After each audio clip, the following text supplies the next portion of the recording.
What's going on, everyone? Welcome to this week's Wolf College of Coffee vlog. My name's Adam, and today we've put this one off for a while, but we are talking about the next level of latte art, where we've gone and where we've ended up in latte art, which is free pouring.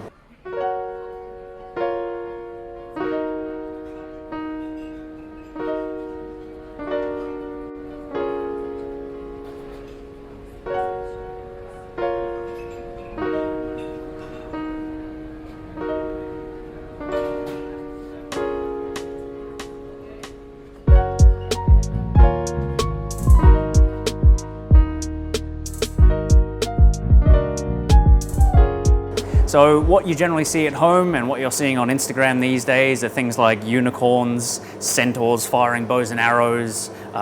There's a Pocahontas out there now. The 2019 World Latte Art Championship ended up winning with a polar bear eating a salmon, I believe.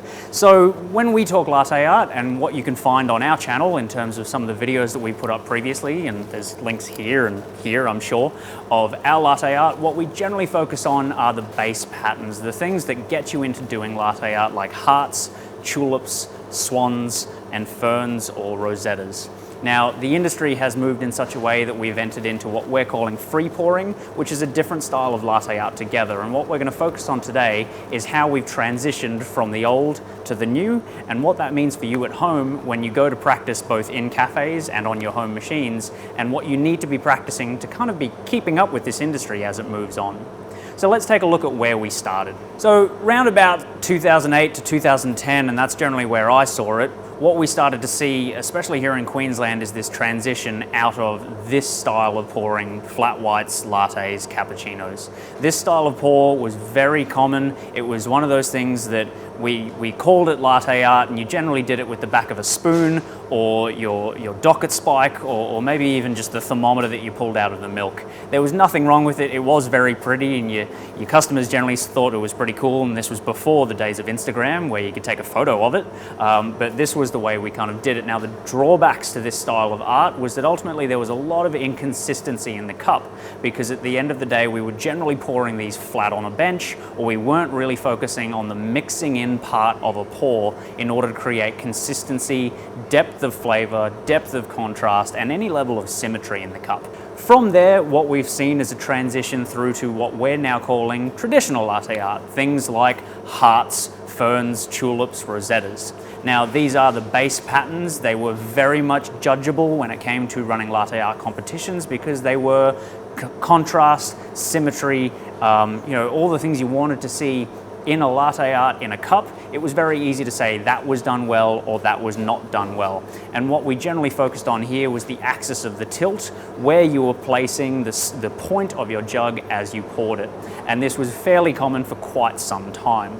Now, from there, we started to transition into doing things a little bit more intricate, and what we see here is the common swan. Now, there are multiple ways to do a swan, and we will be putting a video up on the different ways that you can do them, but for the time being, this is a swan, this is the way we do them, and this was slowly the transition away from allowing the milk to do the work for you and resulting in the pattern in the cup, but rather having a bit more control in terms of that pour to create an image. So, free pouring. How do we get there from what we've seen before? Well, free pouring is a little bit different. Now, with our previous videos, we've talked about the mix in the cup. Now, this is vital when it comes to doing a free pour, because we really want to get the liquid up that cup, get it nice and consistent, keep the depth of color, so that we can be really precise when we place the tip of our jug into that milk in order to make sure that we're getting the pattern or the image that we want to create. Now, what we're going to go through today is pouring what I would think is probably the easiest way to get into free pouring, and that's doing things like roses or tulips, kind of the flower pour. It's a little bit of control, it's a little bit of movement, and it gets us away from those traditional patterns and more into this style of pour. So, the pour for the rose, what we're looking at is 3/4 mix in through the jug. Once we've gotten there, what we're going to do is basically the entry point is a tulip stack up high in the cup. We're doing that a couple little times in order to create the top of the rose. From there, we're rotating that jug around in order to create the first of the leaves, rotating it back the other way to create the second of the leaves, and then drawing a line like a swan's neck up to the base of the rose head. Now, that's kind of the easiest way to look at it, but what it starts to get you to do is focus on that constant state of movement. So that's something you can give it a crack at home. Give it a shot next time you're in your cafe and you've got a machine in front of you and you want to try moving into this style of pour. It's probably the easiest way to get in without jumping straight towards hummingbirds in a cup. Now, we will say that from experience in moving into this style of pour, for people who are coming into the industry and jumping straight to this style, what we've seen is that they're losing or have lost the ability generally to do the older style of pour, which is the hearts, the tulips, and the ferns. And the reason we're seeing that is that this new style requires a lot of movement in order to develop an image. So this, for lack of a better word, ADHD style of movement, then when we say to someone, okay, we'll drop into the cup, allow the milk to do the work for you, and well around the tip and just hold it there, it'll develop a heart. Sometimes it just doesn't work because they want to move, and that's okay. It just requires more practice in order to move back towards that style.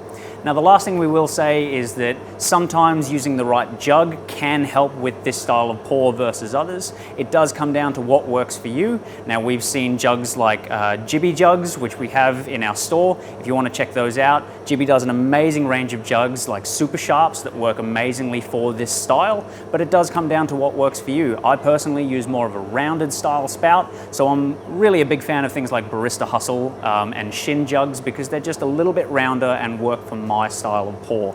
But otherwise, check out jugs that work for you, check out what you might want to use or not use, and why not? Give it a crack. Hopefully we'll see you next time. See ya.